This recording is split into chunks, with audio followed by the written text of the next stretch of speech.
Welcome everyone to today's Lunch and Learn session, episode 16.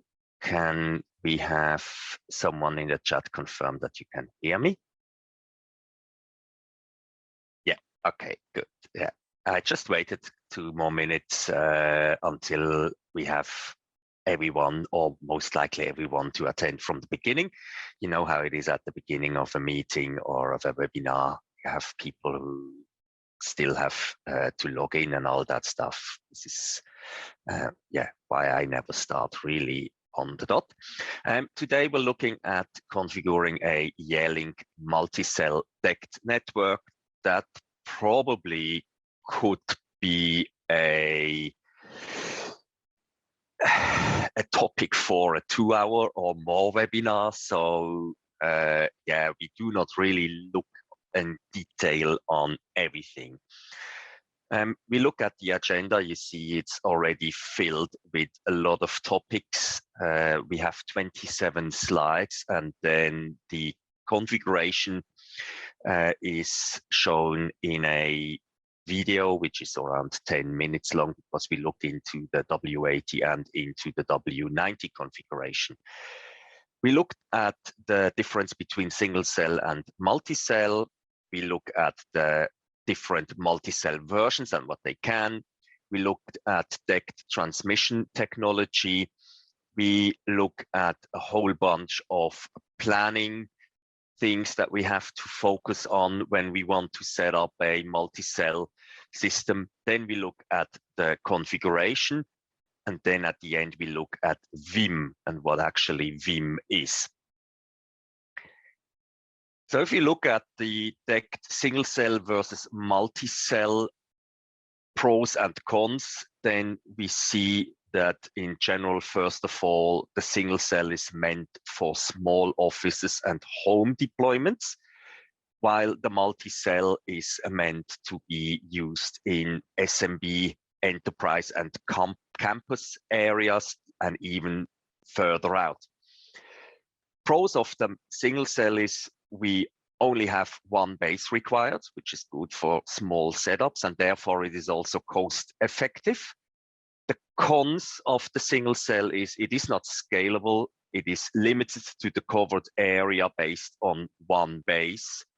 We can extend that with repeaters, but again, there we limit the amount of simultaneous calls if we do that, and we are only stuck on that whole coverage area.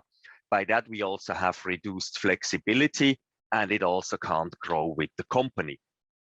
If we look at the multi-cell, it is expandable. You can adapt it to the company size. By that, is also flexible, and you can cover wider areas and very big deployments. The con, at least one DECT manager and one base is required to create a single cell, so you can't just run off with a base station at all. And therefore, it already becomes cost intensive. If we look at the multi-cell versions, we see literally that we have the difference between the W80, the W90, and then if we use Vim, we can use multiple W90s. So Vim works with W90, while W80 is more or less a standalone deployment. The maximum number of DECT managers in the W80 and in the W90 deployment are 1.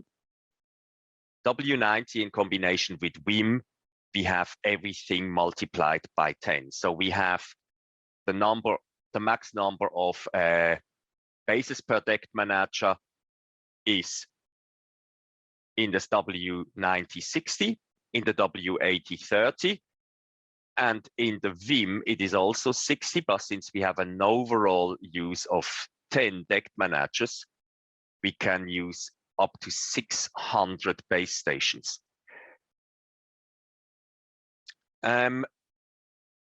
W90, W80 the max number of overall bases is also based on one DECT manager, so we don't see a difference to the maximum number of bases per DECT manager because we can only have one DECT manager there. The maximum number of handsets, the maximum number of SIP accounts, and the maximum number of simultaneous SIP calls is on the W800, it is 100 overall.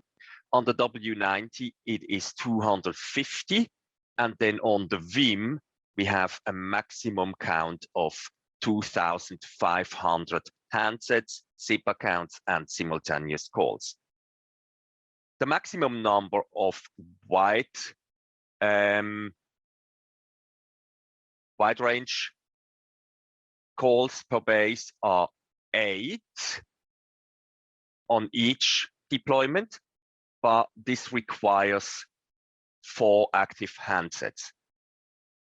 Then the maximum number of narrowband calls per base with 8 active handsets is on all deployments 8. We can have up to 2 simultaneous calls per handset on all deployments. We have synchronization over the air on all deployments possible. Synchronization over LAN is only possible on the W90 and on the Vim. And DECT manager backup is available on the W90 and on the Vim per Multicell. Cluster is also available on all systems. Oh, going back is not the right way, going forward. DECT transmission technology, that is an important one because we look at the overview of the technology used to have multi-cell setup working without issues. It is important to know and understand what technology and setup is used to synchronize the cells and how it must be deployed. In that sub-chapter, we look at synchronization technology, cluster, forms of synchronization, DECT sync, Landbased sync, and mixed sync. Latter two are only W90 supported. Then the sync levels and the signal transmission.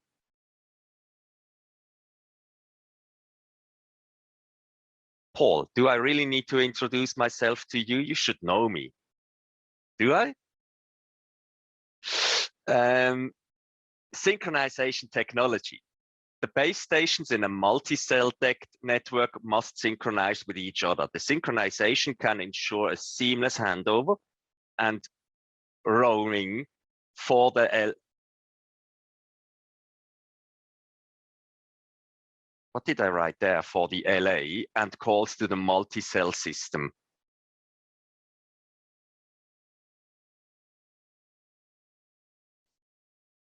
That's actually not me who wrote that. That's actually directly coming out of the Yealink deployment guide. So there's something wrong in the deployment guide there. Apologies for that. That's when you do not proofread the stuff, when you copy paste it. Base stations can be synchronized over the air, meaning that they are synchronized via DECT. If the DECT connection between specific base stations seems to be not reliable enough, synchronization can also take place via LAN. This is only an option for the W90. To carry out the synchronization, you will need the plan of the clusters with the synchronization level for each base station. We look here at clusters. They work the same, be it on W80 or W90. A cluster comprises several base stations in the DECT IP multi-cell system that synchronize with each other to enable handover, roaming, and load balancing. Handover. The DECT connection of a handset is passed to another base station during a call. So literally, when doesn't matter now where I jump in, literally either I use a single cluster or I have a double cluster. Roaming is literally what we all do when we take our mobile phone go out to the mobile network and walk around, drive through different areas, and the mobile phone literally always stays connected. So while we move from one cell to another cell, we literally get handed over, and it is the DECT manager in the end who literally controls where the handset is and literally where it should be handed over to next. So for example, if I move around in here, I have the opportunity to be on this one, handed over to this one, or handed over to this one, depending on the signal strength. So which base station offers the device the best quality, audio quality, reception quality. The same happens on that side when we use, for example, this cluster here, and we move around in between these base stations. The DECT manager will check where we have the best reception. And this sometimes can be tricky if we are on big deployments, or big gatherings. For example, you know that you go to a big event where there are thousands of people there, and you can't establish a call with your mobile phone, and you look at your mobile phone and it shows you full reception. You have full reception, but you can't establish a mobile call. This can be because you are inside that cell, you are connected to that cell, but there are also a lot of other people inside such a cell, and they are either on the phone already and using all the data or what else ever, because you share literally that cell. It's not only for you yourself, and you are connected there. You're connected to that cell, but it is fully in use. So it will not let you establish any call or what else ever. The other cells around you, because it's such a big event, are fully in use as well. Then some might be too far away, reception not good enough, or whatever. Yeah. So the DECT manager always hands you over to the cell that he thinks is the best for you. But of course, if the cell is fully in use, you can't really use it. This also sometimes happens when you drive in the car, for example. You drive on the freeway, you're in a phone call, and you drive and drive and drive and drive and drive and drive, and all of a sudden it makes boop, gone. Even if you might be in an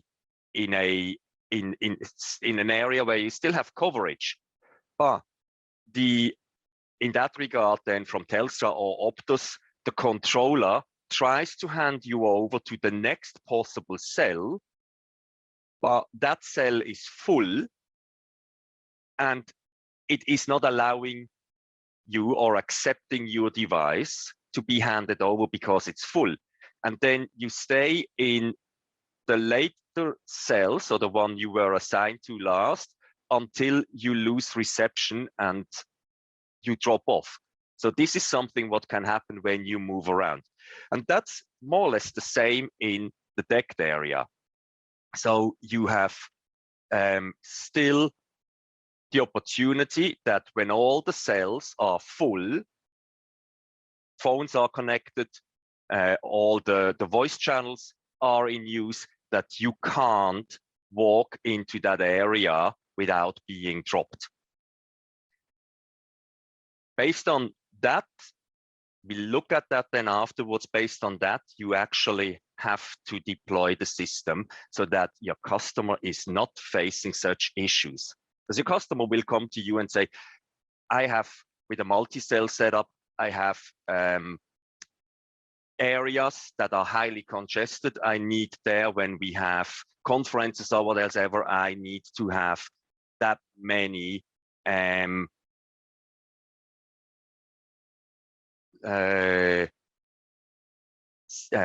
handsets being able to register at the same spot, and that many phone calls being able to be done, and stuff like that. And based on these informations, you have to build up your system. But we look at that afterwards.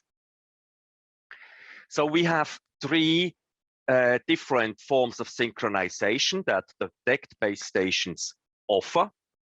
Again, depending on the hardware, both the W90 and the W80, they offer DECT synchronization. W90 only offers land-based synchronization, and also by that, mixed synchronization. So we have a look now at the DECT synchronization. This will be the most used form of synchronization in the field. And to ensure the synchronization, you should plan the level 1 base station in the center as much as possible and place the next sync level base stations around the center. The following is an example of a synchronization scenario. So we see here, we have sync level 1 is in the middle, and sync level 2 and sync level 3 we have on either side.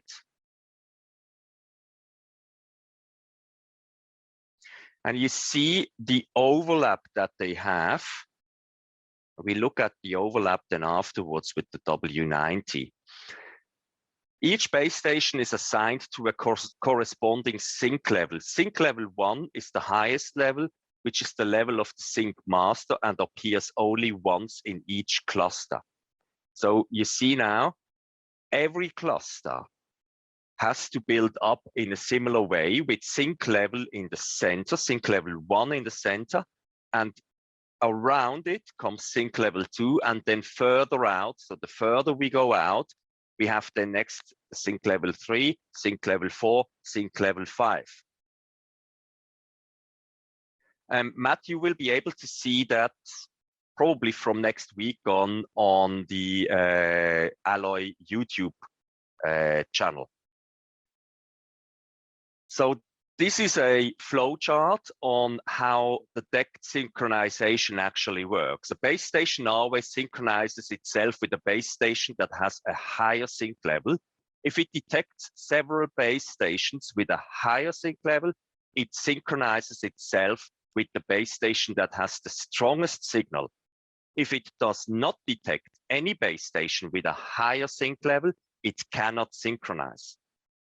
So therefore, we have to ensure that they can see each other when we use DECT synchronization. The more synchronization levels, the greater the possibility of synchronization loss. So select the base station that is in the center of your DECT network as the base station with sync level 1.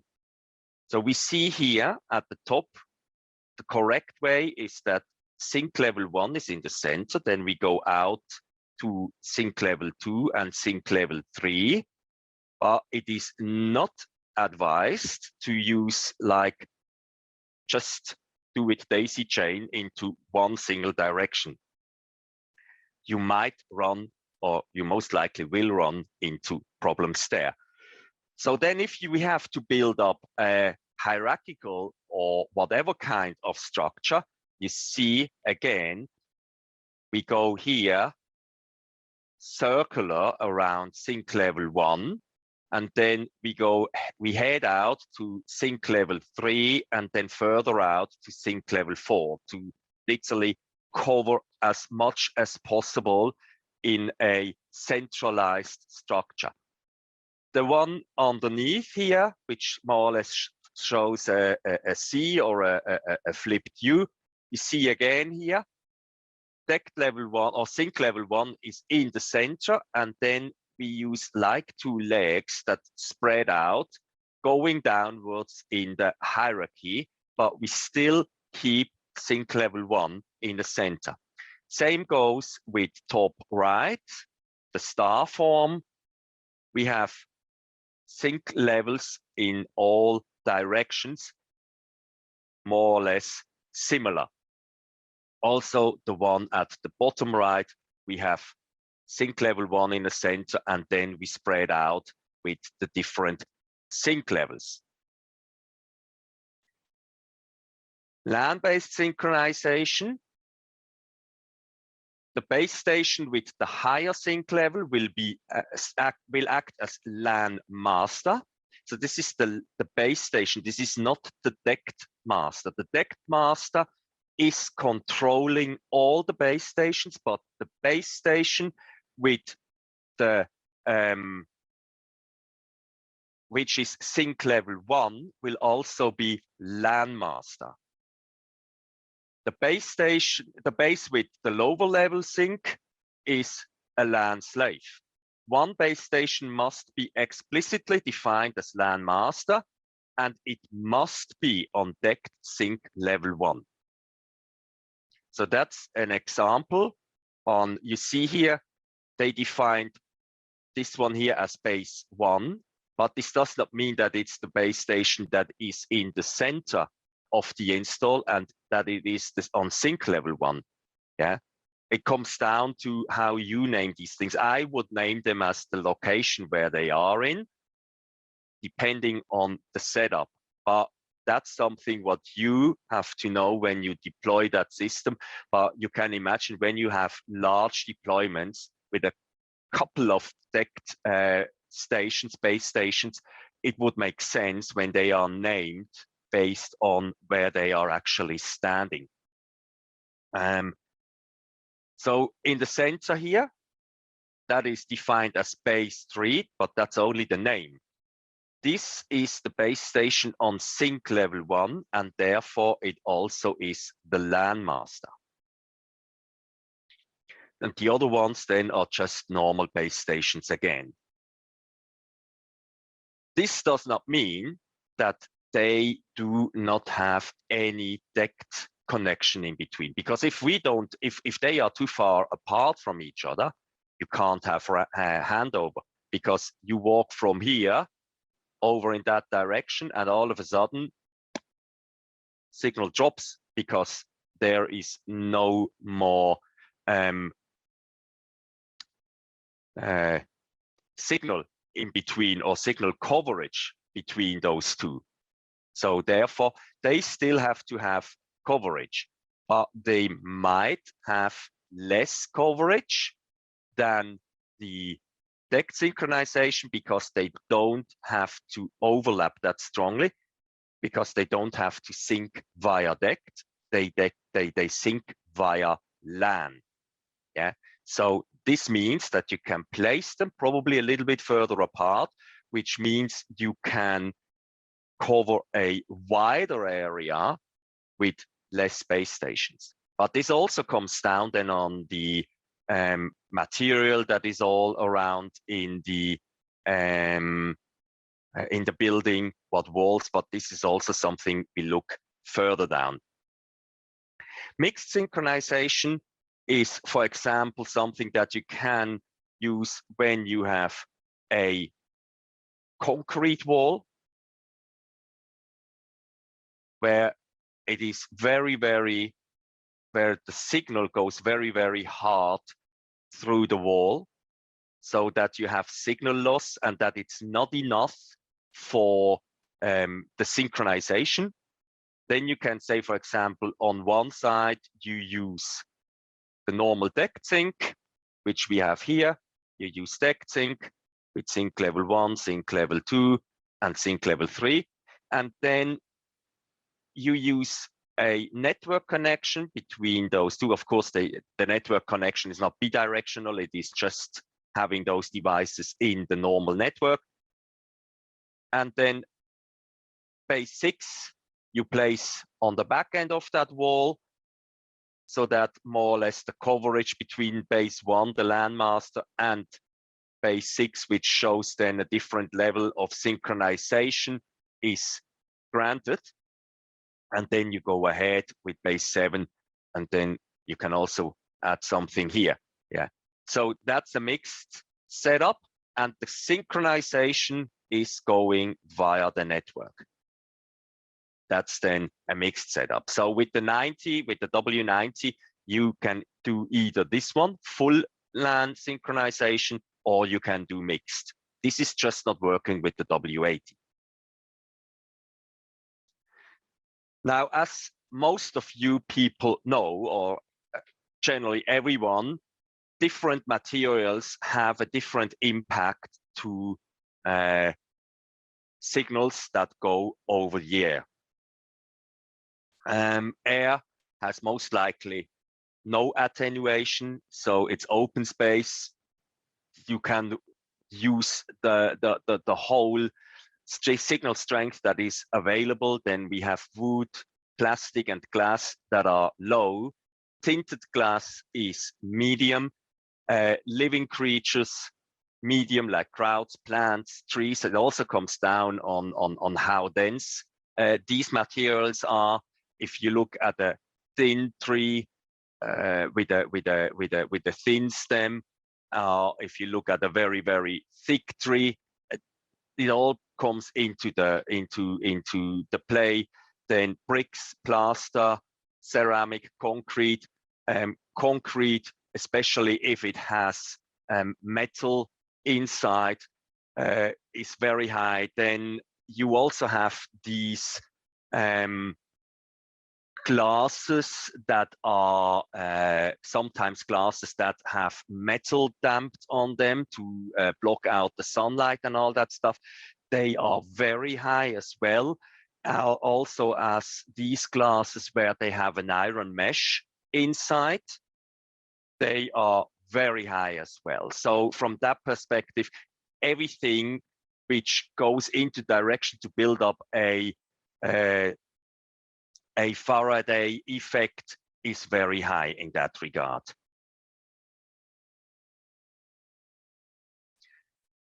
On the LAN, no, the sync levels are literally going further down the track. So with every, let's go quickly back again here. You see that here as well. Where are we? Here. You have what comes further down is on the next level.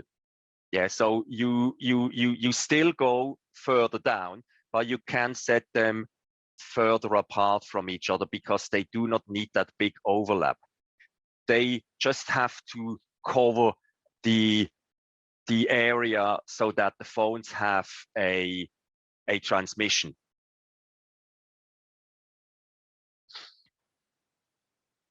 Then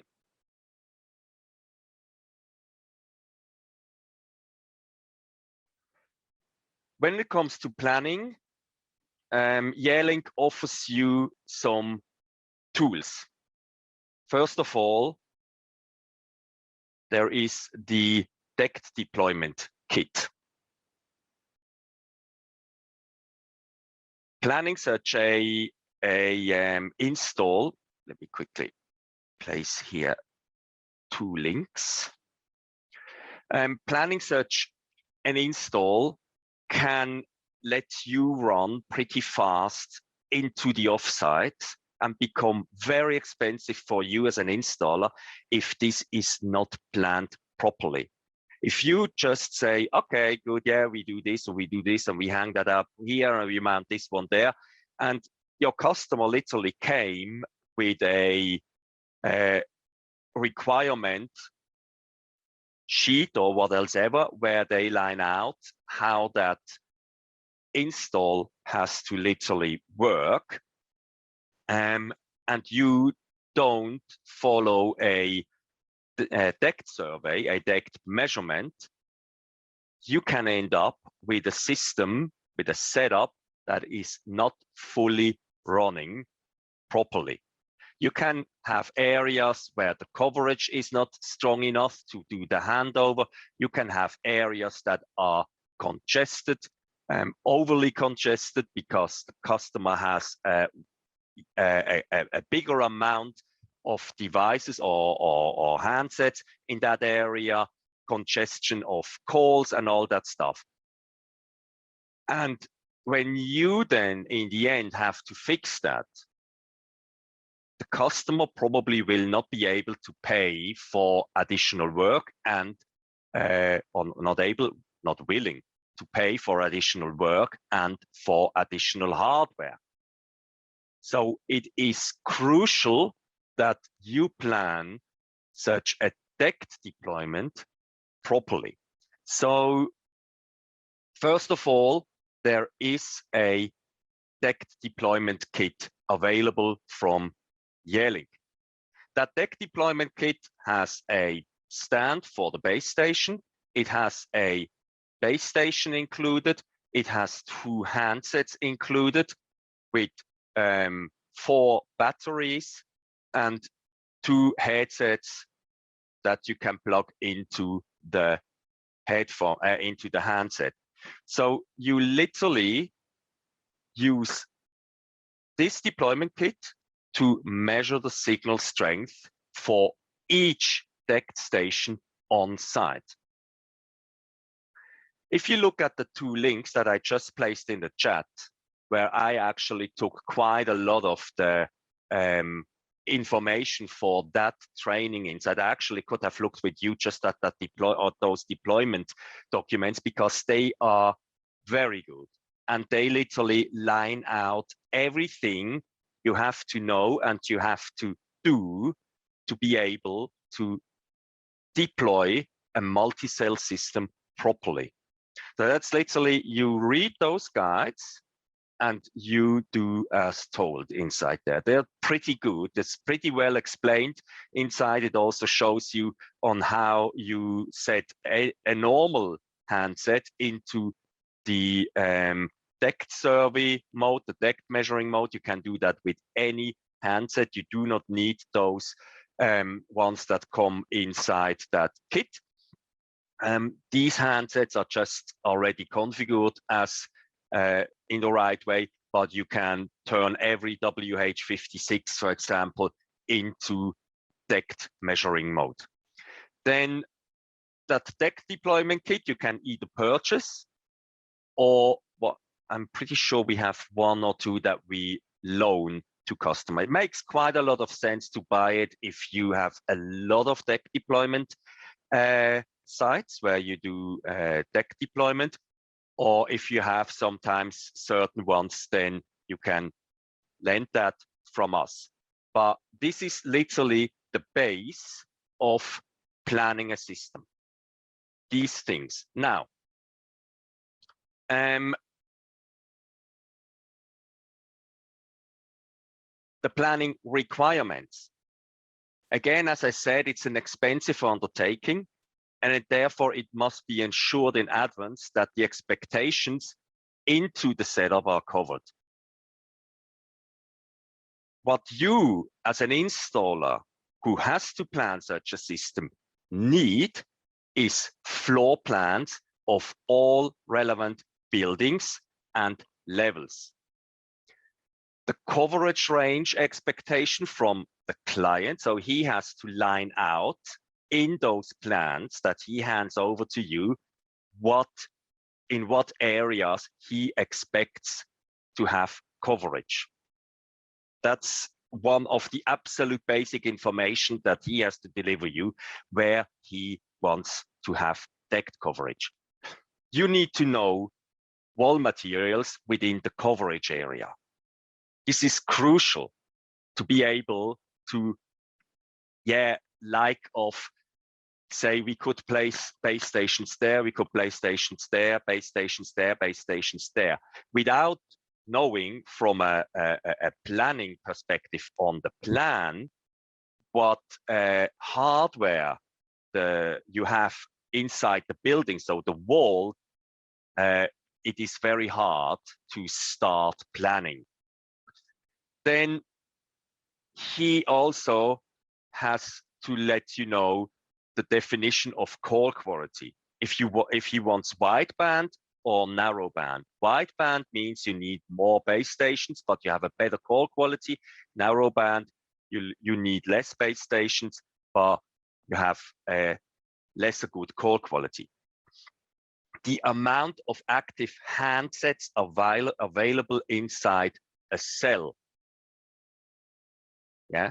Then again, this comes down to the call quality. If he says in that area, I want to have 20 simultaneous calls, then you have to place, based on the call quality, wideband, narrowband, the amount of base stations into that area to be able to deliver 20 simultaneous calls.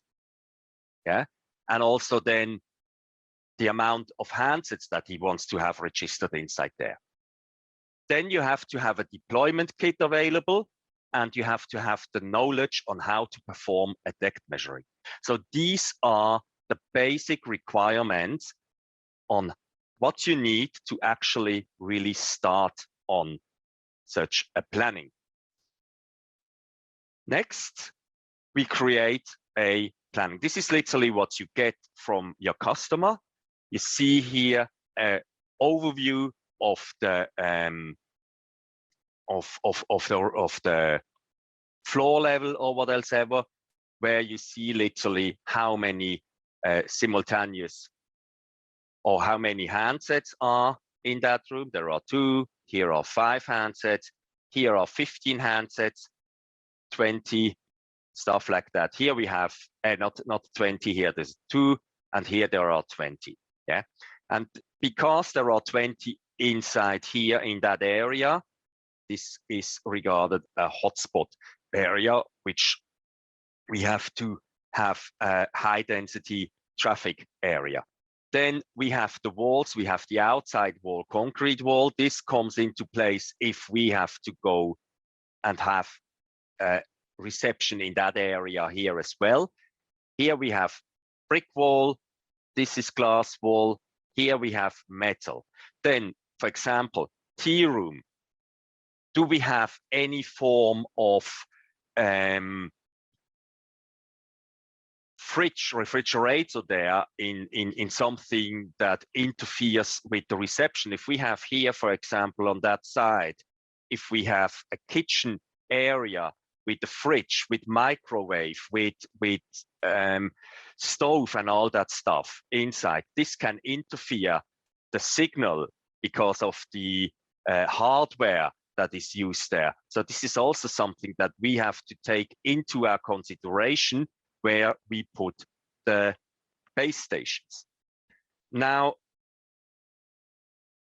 planning and also positioning the bases. So now, before we saw where they want to have the amount of handsets, and based on that amount, you go now and place the handsets there where you think they would be sufficient to cover the areas with the amount of calls and registered handsets. So you see, we place the master or the sync level 1 in the middle somehow. Yeah, that would be here. Then we have B and C who cover together with A, who cover that area. And based on those 3 base stations, you can already see or say that the customer or the planner opted for narrowband, where we have 8 handsets able to be registered on the base. So which means we have the opportunity for 24 registered handsets here.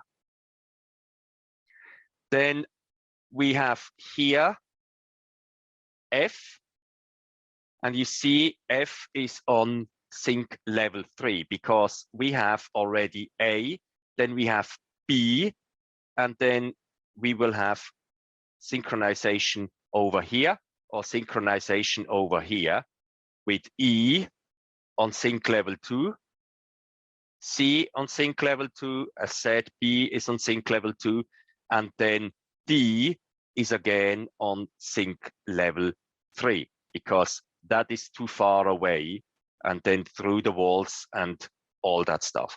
So it's just giving you an option, an idea on how you can add those sync levels or how that would work. then what you see, the DM does not work as base station. The DM is the controller. That is the sole controller, and you can place that wherever you want, literally. I would place it close to the DECT, to the sync level 1 somehow. Yeah, so you see here also, there are 19 measuring points defined because the customer told you, I want to have reception in that whole area here. So therefore, you see there are the corners are included. There are the corners, the far end corners of the rooms are included. We cover that area here because someone could walk down here and have a talk. And also, as said, the far end corners here, a middle area, middle area, middle area. So all these spots you have to line out where you want to measure. Then once that is planned up, you go on site and you take the DECT measuring kit with you and you start with sync level 1. You place the DECT base station there where you think sync level 1, so the sync level 1, base 1 would be right. And then you place that there. You have that base station or that stand for the deployment kit is telescopic, so you can add that, change that in the height. And it is important. It is important that with a sticky tape, you make a mark on the wall on that height where you made the measuring. Then once you did the measuring and you think the measuring is correct, now here you make with sticky tape on the wall an X where the base station has to be mounted. Because as you know, with the spreading of the frequencies, the signal that is spread across the room with stuff that stands inside the room, cupboards with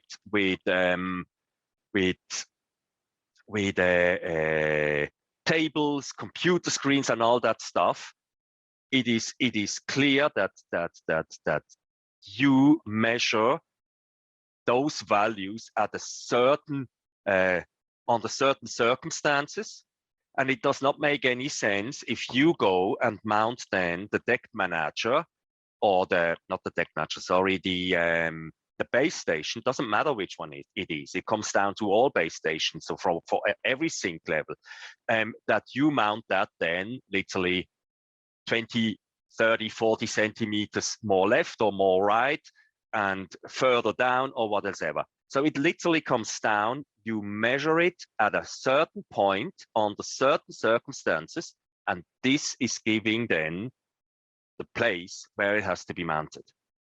Not a meter beside, not 10, 50, 60 centimeters higher above or whatever. There where you measured it, you make a cross, and there will be the DECT base mounted. Now we start with A, then we go ahead with B or C, and you see all the measuring points that you want to cover. But you see that with A, you do not want to cover everything because, of course, you will not be able to cover the whole area. Yeah. So if that is a little bit too confusing for you, you can build up the measuring points in regards of, say, we have here 1, 2, 3, and then you could say here 4 and 5, because these are the ones that you want to cover with A. And then, for example, for C, oh, I forgot this one down here. Yeah, this one as well. Yeah. And then for C, you say, okay, we have now 1, 2, 3, 4, 5, 6. Then for C, or you name this one B, and then you go ahead with 7, 8, 9, 10, 11, so that you have more like an understanding on which belongs to which. You can also say then, for example, here, instead of giving measuring points 1, 2, 3, 4, 5, you give A1, A2, A3, A4, A5, A6, and then for C, for example, you see C1, so C1, C2, C2, C3, and so on. And for B, then again, B of course covers that area here as well, yeah. And then further down here, F will cover that area here as well. So most likely also this one included here. So, and then E will cover that area, D will cover that. So it will all overlap. That's actually the idea, yeah. But you still have to ensure certain points that they have the coverage, enough coverage from certain areas. You will see that if you look at the deployment guide, there is a section where you see that you have to add those measuring values into an Excel sheet to keep track on actually how the values are, if you are covered there where you want to be covered. As a next step, you will have to measure between the bases to ensure that there is sufficient synchronization overlap. Yeah, coming down to that, what you saw before, we have one base, and then with that thing around, and then you have the other base which covers literally that area, stuff like that. Yeah, so you have to literally ensure that the overlap is big enough. That's all lined out in the guide. Doesn't make sense if I go to you now and tell you this and this takes too much time. As said, we can discuss about that. This is a 2 hours training, even longer if you want to go into detail by that. But it shows you that it's not only sufficient if you measure those points, you also have to make sure that handover is guaranteed. We are soon through the planning. Multi-story building is also a point. When we plan, or when you have to plan a multi-story building, you of course have to place the sink level 1 not only in the center of the floor of the level, so of the like level 1 or level 2, you also will have to place it, if that is the building, you will also have to place it in the center of the building, or at least in the middle floor of the area you have to cover, because you will have to create a 360, like a ball coverage of the whole building, if it's a whole building. And then sink level has to be in the center of all sides. So really 360 like a ball. Yeah, so you really have to build the coverage then in that regard, because then comes also into place if the customer wants you to cover the stairs, stuff like that. I absolutely understand one thing, and that might make it tricky. In that regard, you have to prepare the stuff as good as possible. When this is a new deployment, a new building that is built, and you have no opportunities yet to actually make the measuring, you already have to bring the network cables to certain areas. So there you might have to leave enough cable length behind the wall or where else ever to be able to move or to extend the cable, move it into different directions once you did the measuring. because you can't define the installation point of a base station just based on expectations and the plan, the paper that you have. You have to measure it, and then you have to be able to literally bring the connection point to there. You can a little bit expect it, that it could be there or there or there, but still it comes down to the environment, really. It also could be that if you make the measuring in an empty environment, and once it is finally furnished afterwards, that you then also have to move them around a little bit. If you have to quote, you always have to put notes inside the quote, especially if you can't plan in prior, like with the measuring. Yeah, this is a point that you have to add, else you shoot yourself into the knee. Yeah, so keep that in mind. If you have a new install with no information about how it is in the end then going to look like and all that stuff, the quote, what you quote in regards of the Multicell is always relative. Yeah. Also, if they all of a sudden they add a different wall somewhere inside here, like they make a wall here then additionally, or what else, this can change completely your measuring. Yeah. So that's all relative when you have to create such a project, and you have to add that into, so that you are safe in the end to not make a quote which the customer in the end nails you down then. Yeah, just for that. Now I quickly jump on those questions here, because we look at the movie then afterwards.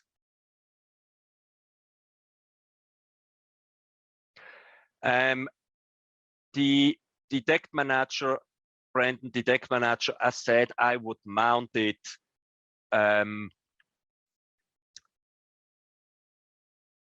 close to the base station, to the sync level 1, but you also can have it in the server room, because then when you have, for example, Lansing, you have a very short network time then there.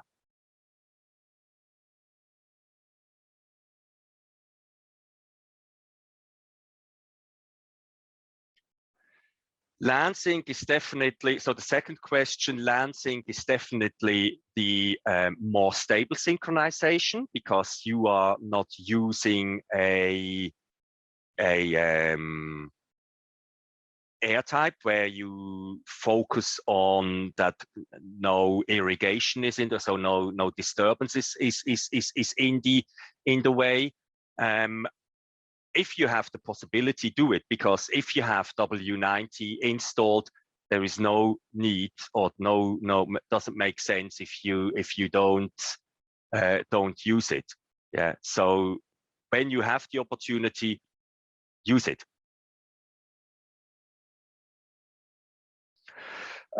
Yeah, hardware in the nowadays is a very, very hard topic. As you might know, everything is short, and we have products, patent or so, where you wait quite like a year or something like that. Cisco hardware, which, I mean, we don't sell that, but Cisco hardware generally also wait so long. Let me see, W90, what do we expect? We have W90 DECT manager, we have on hand, available 36 base. We should receive 40 bases in a couple of days, on the 3rd of June. So in like 2 weeks. Yeah, Cisco 1 year and plus, yeah, patent as well for certain devices. Patent SBCs not before, yeah, whatever. That's just coming down with those COVID restrictions that we have everywhere in place. in China and these countries where they make those chipsets, and that we don't have so many manufacturers of those chipsets. I mean, that's the thing. This is all shrink down to a few ones over the last decades. And yeah, when you have such a system, then the chain is disrupted. Okay, so there should come 40 W90 bases, but we have a back order of 47. And then so the back order will stay. That's our situation at the moment. And then we have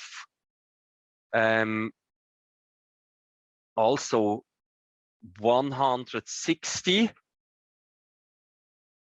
but there is no ready date yet. Then another 100 ordered and another 100 ordered, also no ready date yet in that regard. So yeah, that's the big issue with the W80. That's even worse there. That's even worse. There should come 60, 100, 100, but again,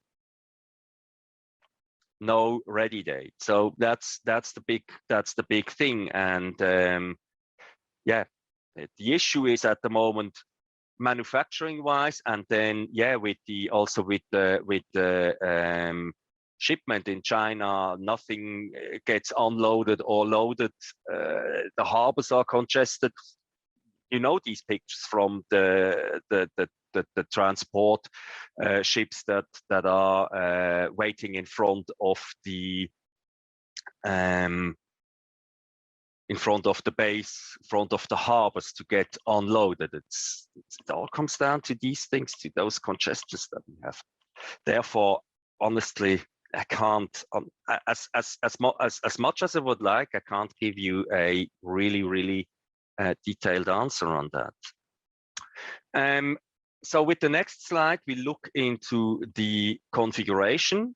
That is a video that I actually recorded, and that goes around 10 minutes, and that contains the configuration of the W80 and 90. They look both similar.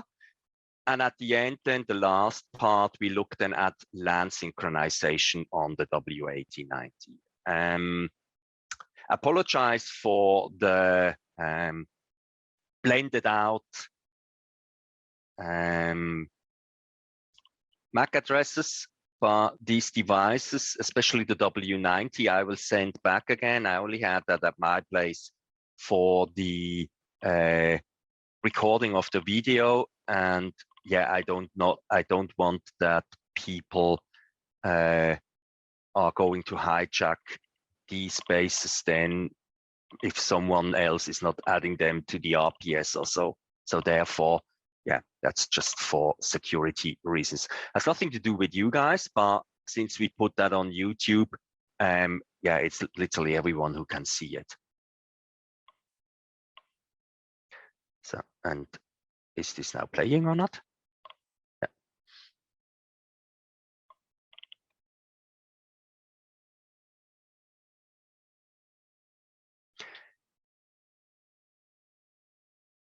Can you actually hear the video voice? So now, you don't hear the video voice?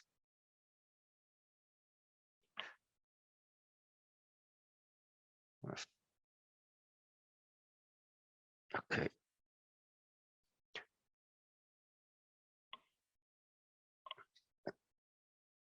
So what I do here is, in the first row, I go to check the firmware.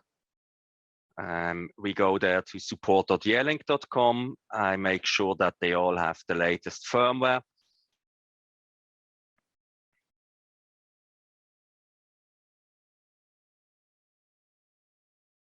That's what I like on Teams. You can share computer audio, and therefore you guys can hear the audio. So in the moment, you just see me to add the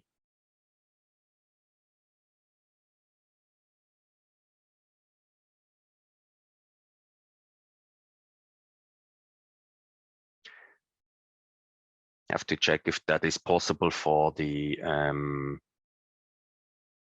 for Zoom as well.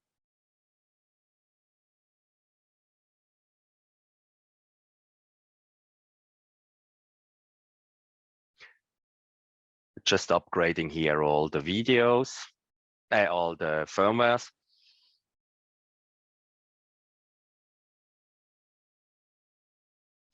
Just scrolling through now here. You know how that literally works. It's just that you actually get the point of that it's recommended, especially to bring them all. You always can get firmware that or devices that are on different firmware, so you always have to ensure that they are all on the same firmware.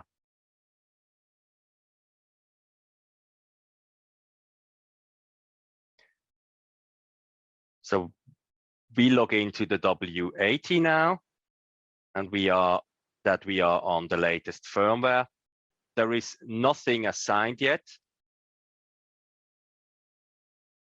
And if we go now to base station registration, we see 4 base stations. 2 of them are W80 and 2 of them are W80. And I'm assigning now the W90 to the W80, and you will see that it's not working.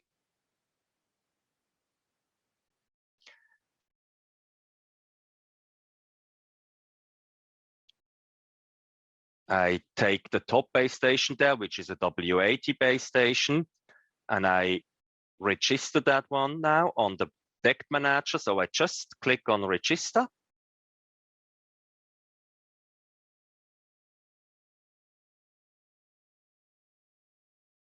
You see there are also no base stations assigned yet. I just click on that one.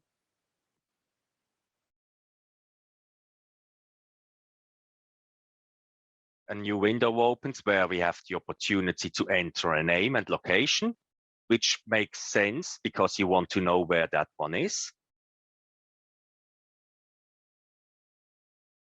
Then we have the opportunity to choose between 10 clusters.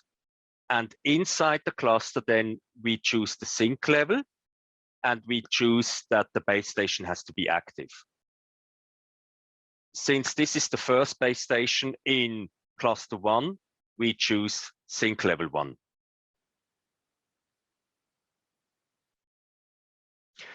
Then we register the second base station. We give that another name. Again, I would say use a name that links to the location. Then in that regard, I choose then another cluster, but you can see already now in cluster 1, I don't have sync level 1 anymore. I only have sync level 2 downwards. Now in cluster 2, I have sync level 1 as well again.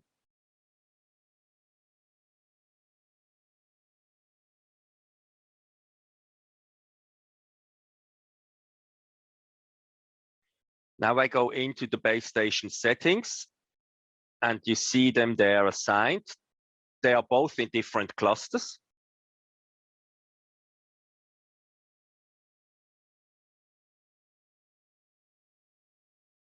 They're also active and synced, and I can turn activation on or off. Now we look a little bit more into the base station, still based on the W80.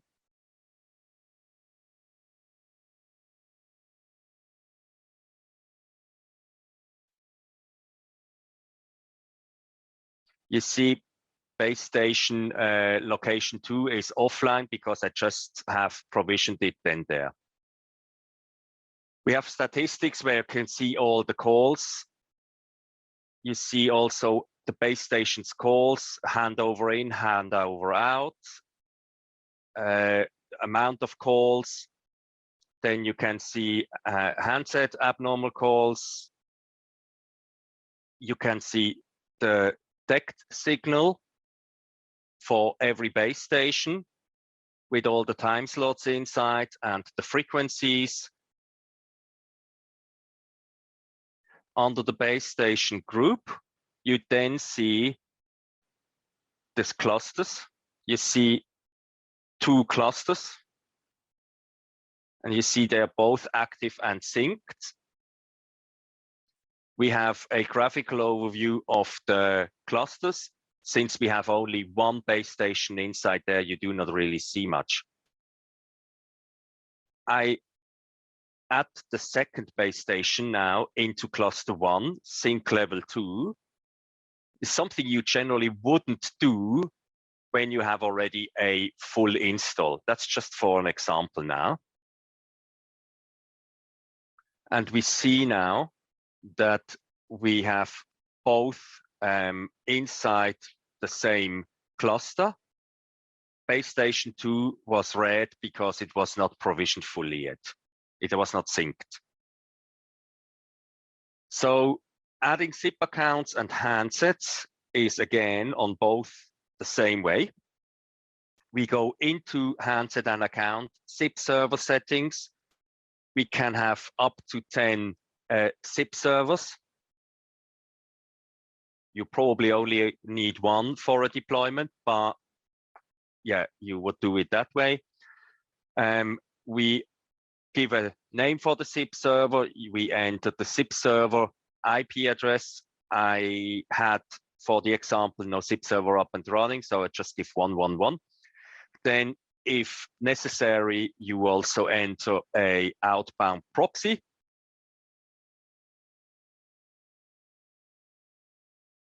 Then handset registration, we can import handsets and also add them manually. We can enter a IPUI if we know that already.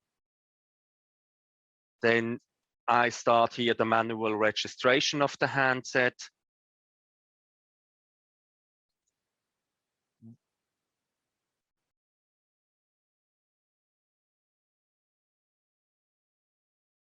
It's registered now. Then we have line active. We enter now the label, display name, register name, username, all that stuff that we need for the SIP server or for the extension on the SIP server. That's all not existing in real now. It's, yeah, it will not register. And then under the SIP server, we see that we choose SIP server 1. This is the only SIP server that I created already, but you can use then there whatever SIP server that you have. Yeah, so from that perspective, you are free there.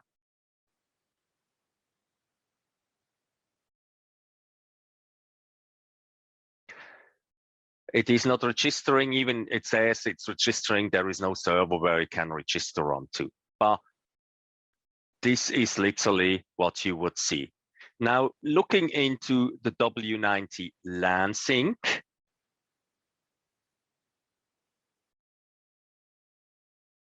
we see now that we are on a W90 DECT manager, and we have the 2 base stations again waiting to be registered. I don't give a name then there. I use cluster 1 and sync level 1, and then I add LAN master. And you have the PTP master, which you can choose when you have a LAN, so a layer 2, layer 3 switch, which supports that. Yeah, so if you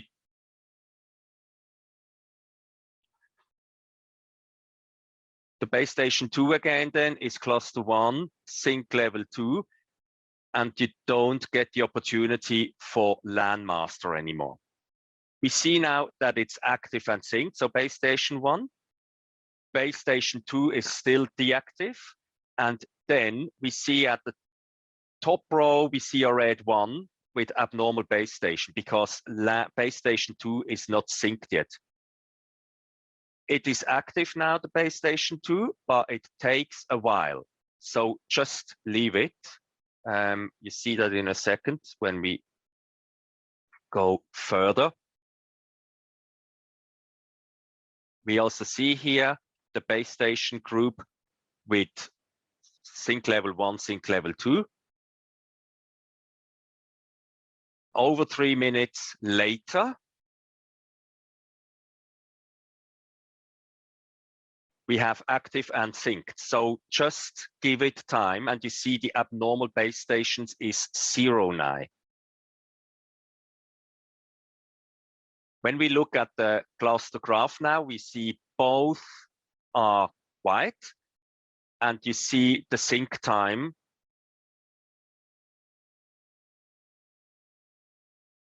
Yeah, so again, that is not bad there anymore. So we can enter now a zip server there, register the handset, the same what we did before on the W80. So we can do that now on the W90. It's just that the configuration between W80 and W90 can be different in regards of LAN synchronization. There's no other difference that is literally available there. Everything else, also with the statistics and all that stuff, is same. It's just that you have the opportunity to use Lansing. Paul, you asked for 3.6, do you let it auto-register or has it to be manually registered? As you know, with base stations for 3CX, or with DECT for 3CX, this is different than a normal handset.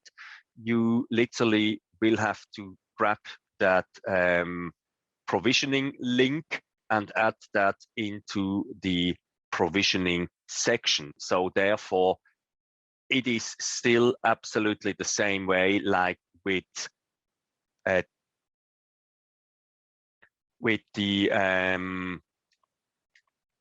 like when you do W60 base stations, so single cell base station, it's still the same. This is what I assume as well, but it comes all down to the measuring. That's the thing. The measuring is key. The measuring tells you where you have to place them, irregardless of external or internal antenna. It's the measuring that tells you where you can be with the base station. So the next thing is the VIM, and that's a pretty cool thing from Yealink.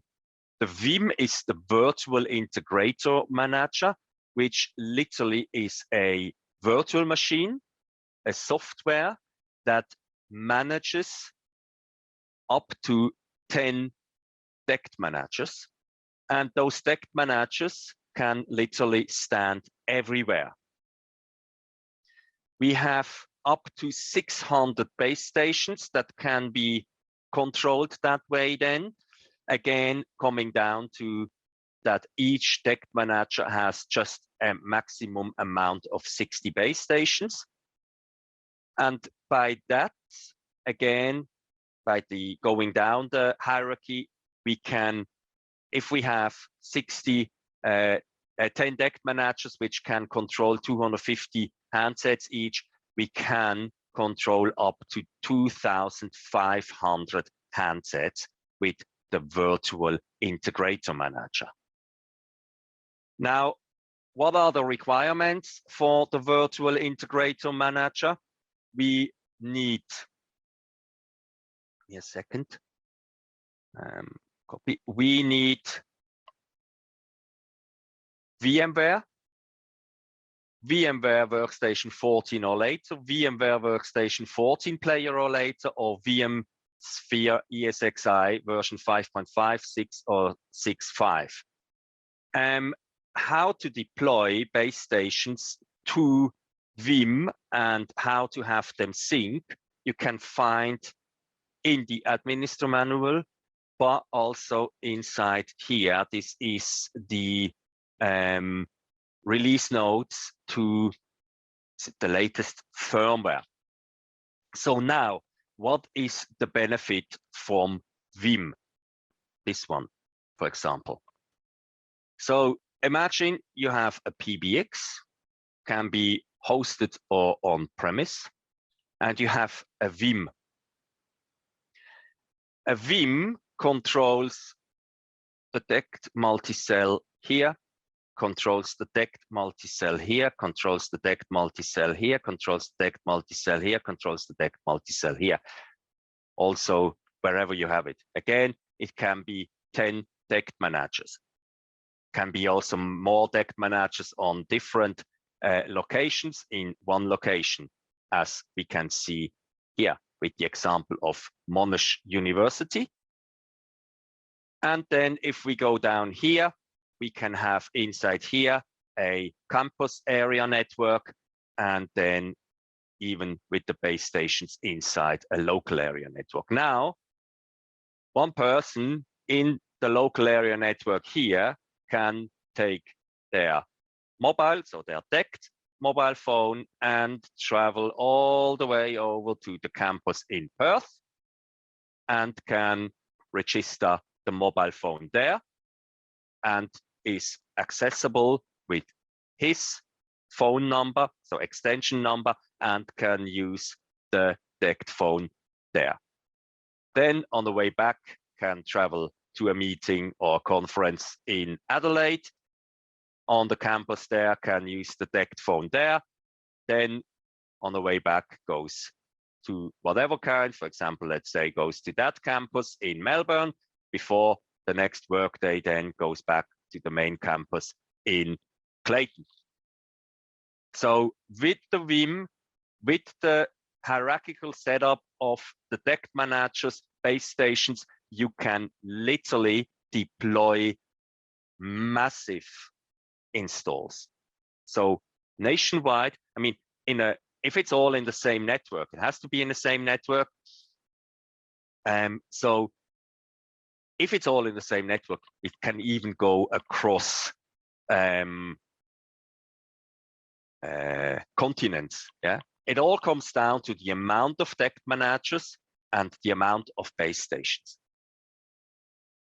So you need to have DECT managers and base stations enough available to do so, but yeah, you can deploy that. That's the idea of Vim, which is pretty cool tool.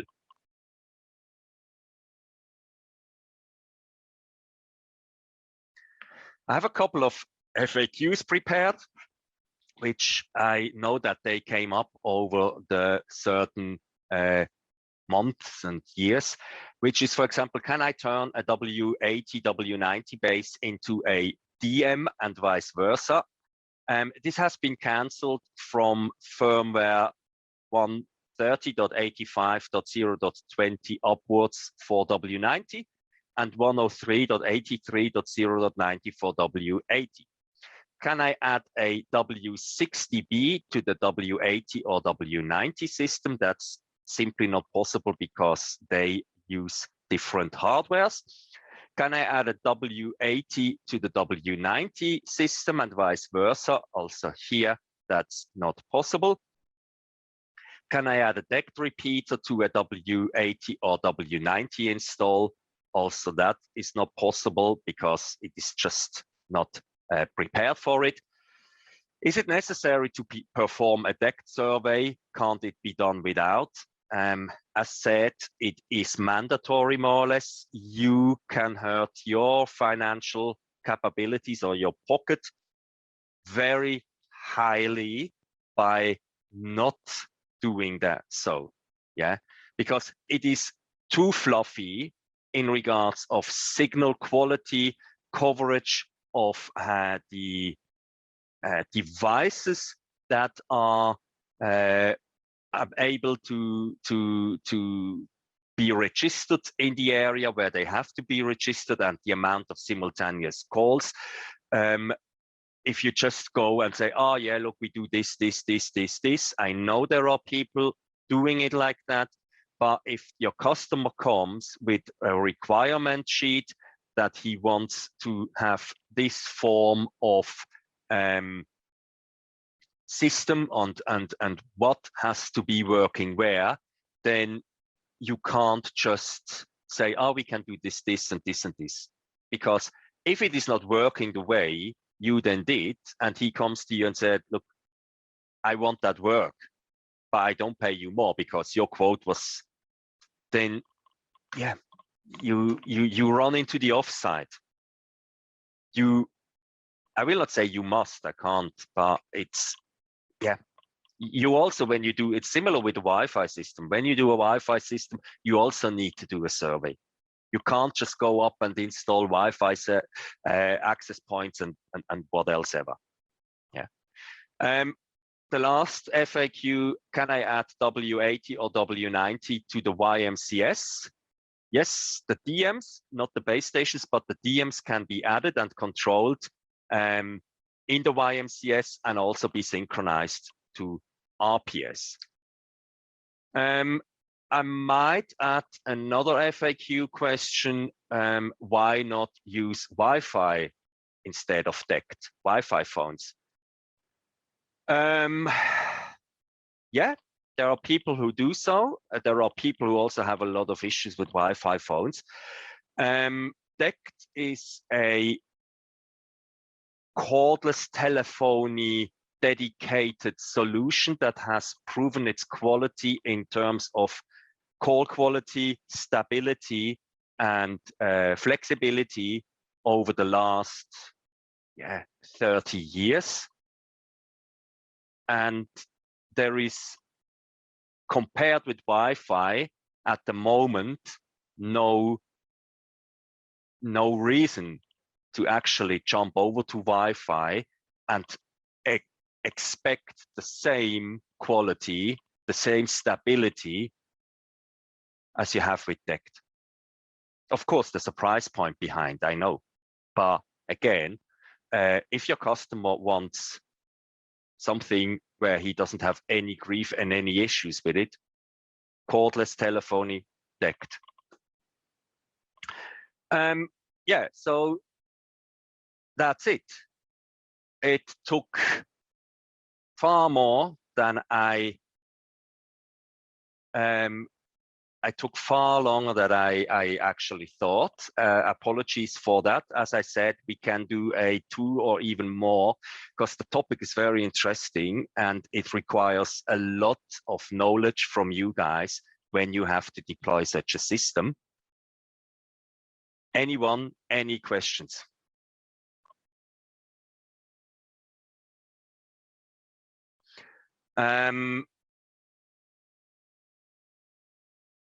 The DECT security issues, we might look into that on another thing. I actually have not really looked into DECT security issues, but on the other hand, Wi-Fi also has security issues. So it's really, yeah, you can always discuss about, especially security thing. There is probably never a system that is 100% secure. Yeah. But I take that as a topic that we might look into future when we might do a DECT versus Wi-Fi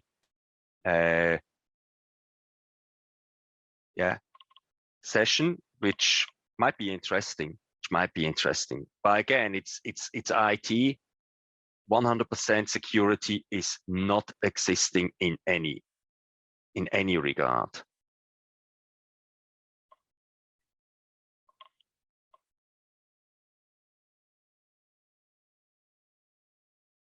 Any other questions?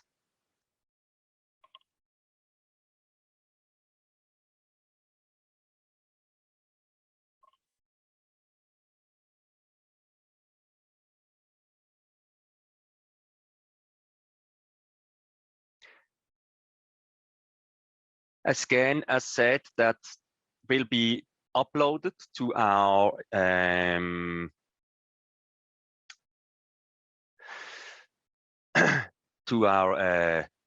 YouTube account. I was thinking about Yealink account, to our YouTube account, most likely beginning next week. You will receive an email then again once it's uploaded, and then you can rewatch it again.